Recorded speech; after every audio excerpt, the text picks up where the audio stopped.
Break news చూసిన ప్రధాని నరేంద్ర మోదీ విశాఖ పర్యటన ఖరారైంది. ఈ నెల 8న ప్రధాని విశాఖపట్నంలో పర్యటించనున్నారు. ఈ నెల 8 సాయంత్రం 4:15 విశాఖ చేరుకోనున్నారు. ప్రధాని సిరిపురం కూడలి నుంచి ఏయూ ఇంజనీరింగ్ కళాశాల మైదానం వరకు నిర్వహించిన రోడ్ షోలో పాల్గొంటారు. అనంతరం అక్కడ ఏర్పాటు చేసిన సభలో పాల్గొంటారు. ఈ పర్యటనలో భాగంగా ప్రధాని మోదీ వివిధ ప్రాజెక్టులకు శంకుస్థాపనలు, ప్రారంభోత్సవాలు చేయనున్నారు. అదే రోజు రాత్రి 7 గంటలకు తిరిగి భువనేశ్వర్ వెళ్లనున్నారు. ఏపీలో కూటమి ప్రభుత్వం ఏర్పడ్డాక తొలిసారి ప్రధాని మోదీ విశాఖ వస్తుండటంతో రాష్ట్ర ప్రభుత్వం భారీ ఏర్పాట్లు చేస్తోంది.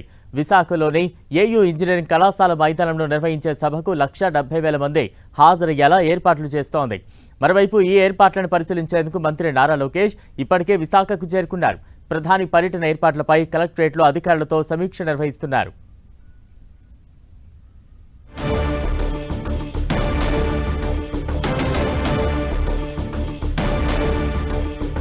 ప్రధాని మోదీ విశాఖ పర్యటనకు సంబంధించి మరింత అప్డేట్స్ అందించేందుకు మా ప్రతినిధి జార్జ్ సిద్ధంగా ఉన్నారు. జార్జ్,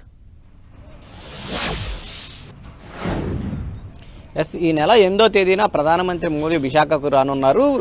ముఖ్యంగా చూసుకున్నట్లయితే కనుక ఎన్టీపీసీ గ్రీన్ హైడ్రో ప్రాజెక్టుతో పాటు బల్క్ డ్రగ్ 2,000 ఎకరాలకు సంబంధించి బల్క్ డ్రగ్ ప్రాజెక్టుని సైతం కూడా ఆయన శంకుస్థాపన చేయనున్నారు. దానితో పాటు దక్షిణ కోస్తాంధ్ర రైల్వే జోన్, ఎప్పటి నుంచో ఉత్తరాంధ్ర వాసుల చిరకాల వాంఛ అయినటువంటి దక్షిణ కోస్తాంధ్ర రైల్వే జోన్ పనులకు సైతం కూడా శంకుస్థాపన చేయనున్నారు. దీనికి సంబంధించి స్వయంగా నిన్న సీఎం చంద్రబాబు నాయుడు సైతం కూడా రైల్వే జోన్కు సైతం కూడా శంకుస్థాపన చేయనున్నట్లు ప్రకటించడం జరిగింది. అయితే కూటమి ప్రభుత్వం ఏర్పడిన తరువాత మొట్టమొదటిసారి ప్రధానమంత్రి నరేంద్ర మోడీ ఇక్కడికి వస్తూ ఉన్న నేపథ్యంలో ప్రతిష్టాత్మకంగా కూటమి ప్రభుత్వం తీసుకుంది. దీనికి సంబంధించి ఇప్పటికే అధికారులు అలాగే మంత్రులు సైతం కూడా సమీక్ష సమావేశం నిర్వహించారు. దానికి జన సమీకరణతో పాటు భద్రతకు సంబంధించి అలాగే ఇతర అంశాలకు సంబంధించి కూడా సమీక్ష నిర్వహించడం జరిగింది. దాదాపుగా 1,70,000 నుంచి 2,00,000 మంది వరకు కూడా ప్రజలంతా కూడా ఇక్కడికి వచ్చే అవకాశం అయితే కనిపిస్తూ ఉంది. వాళ్ళందరినీ కూడా వచ్చే వారందరికీ దాదాపుగా 2,000 బస్సులను సైతం కూడా సిద్ధం చేశారు. అంతేకాకుండా భద్రతకు సంబంధించి చూసుకున్నట్లయితే కనుక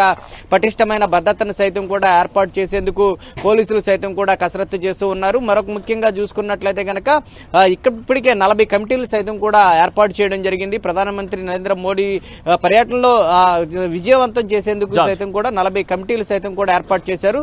అయితే ఈ ప్రధానమంత్రి నరేంద్ర మోడీ పర్యటన నేపథ్యంలో మంత్రి నారా లోకేష్ సైతం కూడా ఇప్పటికే జిల్లా కలెక్టరేట్కు చేరుకొని అధికారులతో సమీక్ష అనేది నిర్వహించనున్నారు. అంతేకాకుండా మధ్యాహ్నం ఇక్కడ ప్రాంతంలో ఏవైతే ఉందో ఇప్పుడు ప్రస్తుతం మనం చూస్తూ ఉన్న ప్రాంతంలోనే ప్రధానమంత్రి మోడీ సభ జరగనుంది. ఈ నేపథ్యంలో ఇక్కడికి వచ్చి మధ్యాహ్నం ఆయన సైతం కూడా ఈ సభా స్థలాన్ని సైతం కూడా పరిశీలించనున్నారు. ఏమైనా మార్పు చేర్పులు ఉంటే సైతం కూడా ఆయన చెప్పనున్నారు.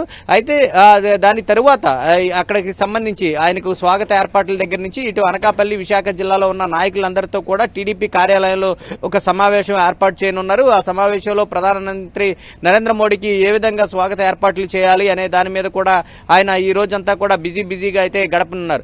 అయితే ప్రధానమంత్రి నరేంద్ర మోడీకి సైతం కూడా ఇటు బీజేపీ నేతలు సైతం కూడా ఘన స్వాగతం పలికేందుకు అయితే సిద్ధమయ్యారు. ఈ నేపథ్యంలో కూటమి ప్రభుత్వం సైతం కూడా మొత్తం ఈ వెంకటాద్రి వంటిల నుంచి ఇటు సిరిపురం కూడలి వద్ద ఉన్న వెంకటాద్రి వంటిల దగ్గర నుంచి ఇక్కడ వరకు ర్యాలీగా అయితే ఆయన ఇక్కడ వరకు రానున్నారు. ఇక్కడ నుంచి ర్యాలీగా వచ్చిన తర్వాత ఆ ప్రధాన ప్రాజెక్టులు ఏవైతే ఉన్నాయో వాటిని శంకుస్థాపన చేసిన తర్వాత ప్రజలను ఉద్దేశించి ప్రసంగించనున్నారు. ఆ తర్వాత భువనేశ్వర్ వెళ్ళనున్నారు. అయితే ఇప్పటికే ఈ ప్రధానమంత్రి నరేంద్ర మోడీకి సంబంధించి పర్యటనకు సంబంధించి అయితే ఇప్పటికే ఏర్పాట్లు అనేవి కూడా విస్తృతంగా జరుగుతూ ఉన్నాయి. ప్రస్తుతం మనం చూసుకోవచ్చు ప్రధానంగా మొత్తం 2 స్టేజీలను అయితే సిద్ధం చేశారు. 3వ స్టేజ్ సైతం కూడా సిద్ధమవుతుంది. వీటిలో ముఖ్యంగా ఉన్న ఈ మిడిల్ స్టేజ్ అయితే ఉంది. ఇక్కడి నుంచే ఆయన ప్రధానమంత్రి నరేంద్ర మోడీ ప్రజలను ఉద్దేశించి ప్రసంగించనున్నారు. అయితే దీనికి సంబంధించి అధికారులంతా కూడా ఏర్పాట్లలో నిమగ్నమై ఉన్నారు. 8వ తేదీన సాయంత్రం 4:30 ప్రాంతంలో ప్రధాని విశాఖకు చేరుకునే అవకాశం అయితే కనిపిస్తూ ఉంది. Right, thank you George.